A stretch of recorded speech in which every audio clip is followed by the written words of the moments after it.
63岁的关之琳，昨天为弟弟关世华庆祝生日。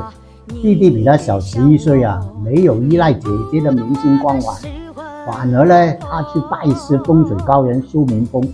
现在关世华呢，也是一名风水师来的，事业有声有色了。他刚刚也拿了1625万元呢，在香港半山买了一套房子。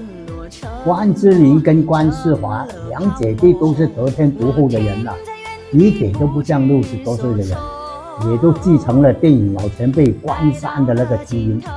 两父子呢像一个饼刃啊。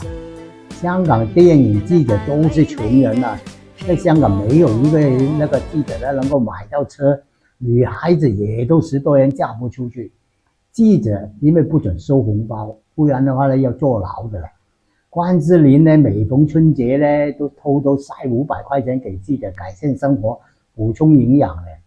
因为有记者的保驾护航啊，所以这40多年呢，从来没有人敢攻击关之琳的嘞。